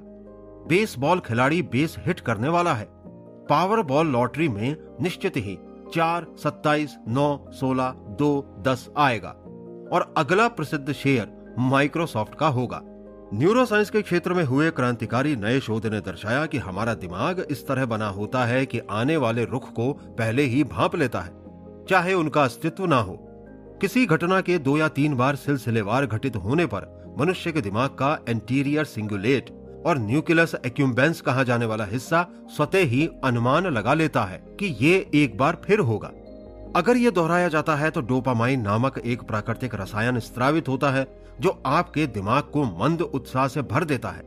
इस तरह यदि एक शेयर लगातार कुछ बार ऊपर जाता है तो आप इसे देखकर उम्मीद लगा लेते हैं कि ये फिर से होगा और आपके दिमाग की कीमिया बदलने लगती है क्योंकि शेयर बढ़ने लगता है। इससे आपको स्वाभाविक उत्साह मिलता है। आप प्रभावी रूप से अपने पूर्वानुमान के वशीभूत हो जाते हैं। लेकिन जब शेयर का भाव गिरता है तो यह वित्तीय हानि आपके एमिगडाल दिमाग का वो हिस्सा जो डर और चिंता को संसाधित करता है और प्रसिद्ध लड़ो या भागो की प्रतिक्रिया उत्पन्न करता है, जो सभी प्राणियों में एक समान है, इसको उत्तेजित करती है। जिस तरह फायर अलार्म सुनकर आप अपने दिल की धड़कनों को बढ़ने से नहीं रोक पाते, जिस तरह आप मार्ग में सांप मिलने पर अपने बचाव की सोचते हैं, वैसे ही शेयरों के भाव डूबने पर आप खुद को भयभीत होने से नहीं रोक सकते। बल्कि मेधावी मनोवैज्ञानिकों डैनियल कॉनमैन और अमोस ट्वेट्स्की ने दर्शाया है कि वित्तीय हानि का दर्द इतने ही लाभ के आनंद के 2 गुणों से भी अधिक गंभीर होता है। किसी शेयर से $1000 कमाना अच्छा लगता है, लेकिन $1000 के नुकसान से होने वाला भावनात्मक वज्रपात 2 गुने से भी ज्यादा शक्तिशाली होता है। धन हानि इतनी कष्टकारी होती है कि कुछ लोग और नुकसान से भयभीत होकर न्यूनतम पर बेच देते हैं या और खरीदारी से इनकार कर देते हैं। इससे ये समझने में मदद मिलेगी कि हम बाजार गिरने के आंकड़ों के आकार पर क्यों अटक जाते हैं और नुकसान को अनुपात में रखना क्यों भूल जाते हैं। इसलिए यदि कोई टीवी रिपोर्टर आर्तनाद करता है कि बाजार डूब रहा है, डाउ 100 बिंदु नीचे चला गया है, तो ज्यादातर लोग सहज ही घबरा जाते हैं। लेकिन डाउ के 8000 के मौजूदा स्तर पर यह गिरावट मात्र 1.2% की है। जरा सोचिए कि यह कितना हास्यास्पद लगता है जिस दिन बाहर का तापमान 81 डिग्री हो और टीवी पर मौसम का हाल बताने वाला चिल्ला रहा हो कि तापमान नीचे जा रहा है। यह गिरकर 81 डिग्री से 80 डिग्री फ़ारेनहाइट हो गया है। यह भी 1.2 की गिरावट है। जब आप बाजार भाव को प्रतिशत में बदलकर देखना भूल जाते हैं तो मामूली बदलावों से घबरा जाना आसान हो जाता है। अगर आपको आगे कई दशक तक निवेश करते रहना है तो वित्तीय खबर प्रसारण को देखने का एक बेहतर तरीका भी है। 1990 के अंत में बहुत से लोग तब तक अंधेरे में रहते थे जब तक दिन भर में कई बार अपने शेयरों के भाव नहीं देख लेते थे। लेकिन ग्राहम ने कहा है कि एक पारंपरिक निवेशक के लिए यही ठीक होगा कि उसके शेयर पर बाजार में बोली ना लगे, तभी वो दूसरे लोगों के फैसलों के कारण हुए मानसिक संताप से बच सकता है।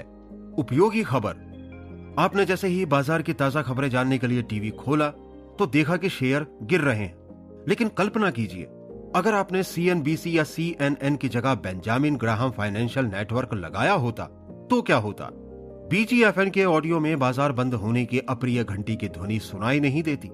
वीडियो में ब्रोकरों को स्टॉक एक्सचेंज की जमीन पर कुपित चूहों की तरह जल्दी जल्दी दौड़ते नहीं दिखाया जाता। न ही BGFN में निवेशकों को ऊपर इलेक्ट्रॉनिक स्टॉक टिकर के लाल तीर को देखकर सड़क किनारे की ठंडी पटरियों पर आहें भरते दिखाया जाता।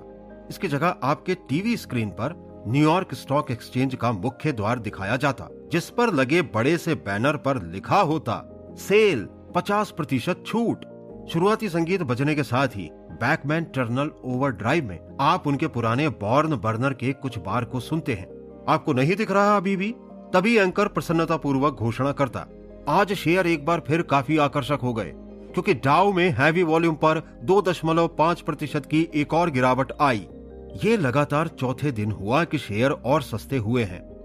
टैक निवेशकों के लिए ये और भी बेहतर है क्योंकि माइक्रोसॉफ्ट जैसी बड़ी कंपनियों के भाव लगभग 5% तक गिरे हैं, जिससे ये और अधिक वहन करने योग्य हो गए हैं। ये पिछले वर्ष से भी अच्छी गिरावट है जब शेयरों में 50% तक की गिरावट आई थी, जिससे ये उस बार्गेन स्तर पर आए जैसा पहले कई वर्षों में नहीं देखा गया। और कुछ प्रमुख विश्लेषकों को आशा है कि आने वाले सप्ताह और महीने में भाव और अधिक गिर सकते हैं। इसके बाद खबर में वॉल स्ट्रीट की फर्म कैचामैन स्कीनर के बाजार रणनीतिकार इग्नैट्स एंडरसन दिखाई देंगे, जो कहेंगे शेयरों को लेकर मेरा पूर्वानुमान है कि ये जून तक और 15% तक गिर सकते हैं।